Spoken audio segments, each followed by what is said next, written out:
서울 강남의 클럽 버닝썬에서 발생한 폭행 사건을 계기로 마약 유통뿐만 아니라 경찰과 업체들 간의 유착 의혹에 대한 수사와 감찰이 빠르게 진행되고 있습니다. 버닝썬과의 유착 의혹을 받고 있는 강남경찰서는 수사에서 배제됐고 서울지방경찰청 광역수사대가 사건을 맡게 됐습니다. 그리고 오늘부터 마약 범죄의 카르텔을 해체하기 위해 전국적으로 특별단속이 진행됩니다. 백기종 전 수서경찰서 강력팀장과 좀 더 자세하게 짚어보겠습니다. 어서 오십시오. 네, 안녕하십니까. 네, 강남경찰서는 수사에서 배제됐고요. 서울지방경찰청 광역수사대가 이번 사건을 맡게 됐습니다.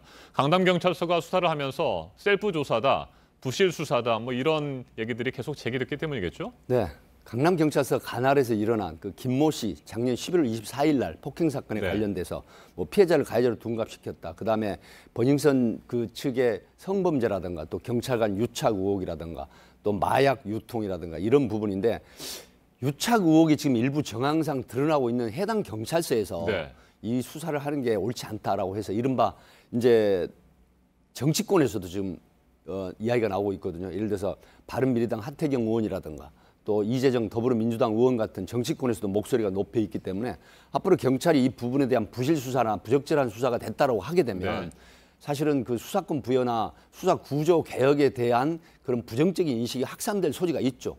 그렇기 때문에 이제 경찰의 그 수장인 경찰청장 입장에서는 이 경찰에 사활을 걸고 이번 그 국민들의 어떤 의혹을 철저하게 파헤치겠다. 이런 측면에서 결국은 서울지방경찰청이 아닌 광역수사대에서 전담 수사를 하도록 그렇게 한 것 같습니다. 네, 이번 사건 초기에는 역삼지구대와의 유착 의혹 정도만 제기됐었는데 현재 보니까요, 뭐 강남경찰서의 경찰발전위원으로 버닝썬의 주요 주주가 참여를 한 적도 있었다. 뭐 이런 얘기까지 나오는군요. 네, 경찰발전위원회, 소위 행정발전위원회라고 하면 경찰 대상 업소 종사자, 관여자, 운영자는 사실은 그 위원이 될 수가 없습니다. 그래서 버닝썬 대표라는 분이 사실 버닝썬의 실질적인 투자자다.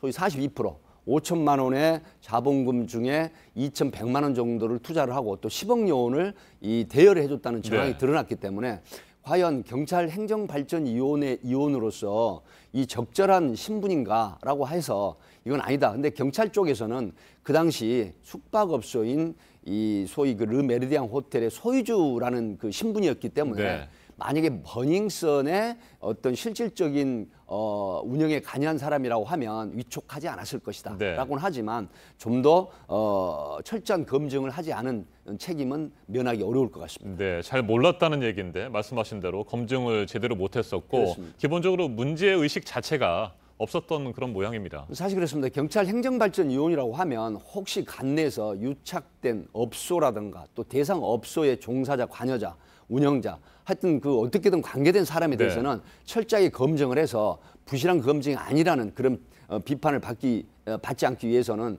철저한 신분에 대한 어떤 필터링이 했어야 되는데 사실은 숙박업소 대표라고 하더라도 본인이 함구를 하면 몰랐다라고는 하지만 여러 가지 관내 그 정보는 첩보를 제공받아서 검증을 할 수가 있거든요.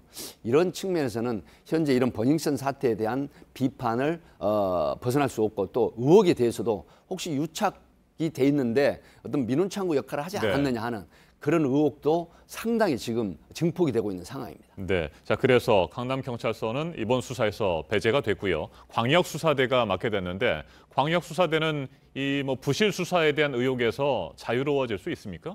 사실 광역수사대라고 하면 지금 총경급이 단장이고 이 광역수사대가 만약에 경찰서 그 수사를 함에 있어서 조금이라도 미온적인 수사라든가 아니면 봐주기 수사가 드러난다고 하면 이 총경급 단장을 비롯한 지금 서울지방경찰청장 내지는 본청장까지도 신분상의 불이익을 받을 가능성이 많고 또 국민들, 시민들로부터 엄청난 비판에 직면하게 되기 때문에 이 부분에 대해서는 특히 이 사건이 경찰에서 종료되는 게 아니라 검찰에 이제 송치를 하게 됩니다. 그렇게 되면 검찰이 볼 때 부실 수사가 있었다라는 흔적이나 이런 게 의심스러우면 검찰에서 또 직접 수사를 하게 되거든요. 그랬을 때 만약에 경찰이 부실 수사를 했다라는 게 드러나게 되면 이건 정말 경찰의 존립이 위협받을 정도로 큰 사건이기 때문에 아마 경찰청장이 주관해서 이 사건은 광역수사대 단장, 대장 내지는 수사관들이 아마 그 심의를 기울여서 철저한 수사를 하지 않을까 저는 그렇게 예상을 하고 분석을 합니다. 네, 그리고 이번 사건을 계기로 해서 전국에 걸쳐 경찰과 업체들 간의 유착 의혹에 대한 감찰을 벌인다고 하는데 네. 자, 이 같은 상황까지 온 것에 대해서 전직 경찰관으로서 어떻게 생각하십니까, 팀장님? 사실 그동안에 굉장히 많은 자정 노력을 경찰이 하고 있습니다. 네. 예를 들어서 뭐 각서를 징수하거나 또 관련된 업소 단속하는 팀에는 정말 그 원스트라이크 아웃제라는 이런 어떤 이야기 주의를 주고 경고를 하기도 하고 또 감찰이 그동안 상당히 첩보를 입수하거나 어떤 제보를 받아서 그다음에 검증을 하는 이런 형태였는데 그럼에도 불구하고 워낙 은밀하게 이루어지는 네. 소위 말하면은 주는 사람 받는 사람 유착되는 부분이 워낙 은밀하기 때문에 이런 부분이 쉽게 노출되지 않았지만 경찰 스스로 이런 자정 노력을 하고 그다음에 한 번 경찰은 영원한 경찰인데 경찰 조직 15만 경찰 조직을 나로 인해서 욕먹게 해서는 안 되겠다는 이런 사명감을 가져야 됩니다. 그렇기 때문에 지금 이 부분은 강력수사대에서 경찰청장이 직접 보고받고 주재하는 이런 형태의 수사를 해서 철저하게 이 발본색원을 해야 되지 않느냐.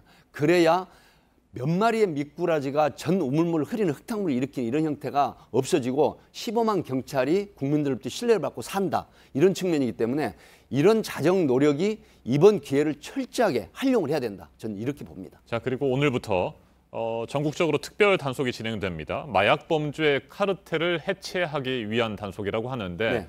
기대해봐도 되겠습니까? 그렇습니다. 이제 마약 밀반입, 그다음에 밀반입한 마약을 유통하거나 또 유통한 마약으로 성범죄를 해서 또 성범죄에 그 관련한 촬영물을 유포하는 이런 형태의 3단계 범죄가 있거든요. 네. 그렇기 때문에 이런 카르텔 형성, 그러니까 얼마 전에 유명한 에파드 업체 대표가 구속이 돼 있죠.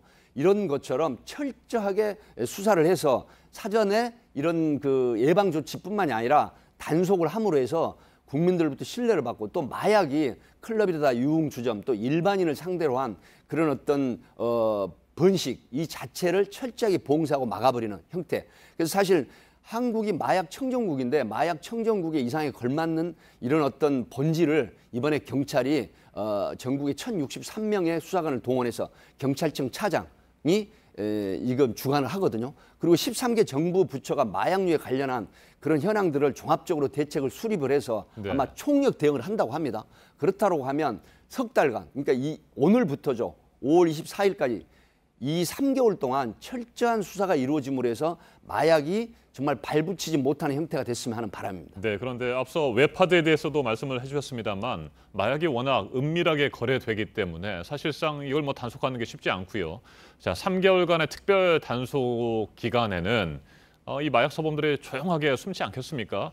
현실적으로 뭐 특별 단속만 해서는 안 되고 지속적으로 어떤 시스템을 만들어가지고 절대 발을 붙이지 못하도록 마약 사범들이 말이죠. 그렇게 단속을 해야 될 텐데 어떤 대책들이 추가로 필요하다고 보십니까? 네, 사실은 이제 마약이라고 하는 부분은 굉장히 현장성, 적시성, 그다음에 은밀성이라는 것 네. 때문에 적발이 쉽지 않고 또 해외에서 직구로 밀반입하는 경우가 굉장히 많고 컨테이너를 이용해서 이제 수입되는 경우도 있거든요. 그리고 해외 특송 이런 부분인데 사실 그동안 마약 사범, 검찰이나 경찰이나 또 세관에서 철저한 마약 수사를 해왔습니다. 조사도 하고 검색도 하고. 그럼에도 불구하고 마약이 워낙 은밀하게 이루어지는 형태고 또 금품이 오고 가는 정황 때문에 이 적발이 쉽지는 않지만 지금 마약에 대한 SNS의 유포, 그다음에 이 소위 던지기 수법이라 그래서 1대1 거래되는 하부선이나 상부선 이런 부분들 또 해외에서 들어오는 특송에 대한 직구로 구매하는 이런 마약들. 네. 이게 이제 대마, 코카인, 뭐 엑스터시 굉장히 많거든요. 필로폰, 대마 이런 부분들을 종합적으로 수립을 해서 철저하게 방지를 하고 그다음에 단속을 하는데 어떤 인센티브를 줘서 성과를 올리는 사람에게는 표창을 하는 이런 형태가 지속이 되면서 마약이 이 땅에 발 들이지 못하도록 하는 그런 대책이 철저하게 수립이 돼야 될 걸로 그렇게 봅니다. 알겠습니다. 일단 기대를 좀 해보겠습니다. 백희종 팀장님 말씀해 드렸습니다. 네, 감사합니다.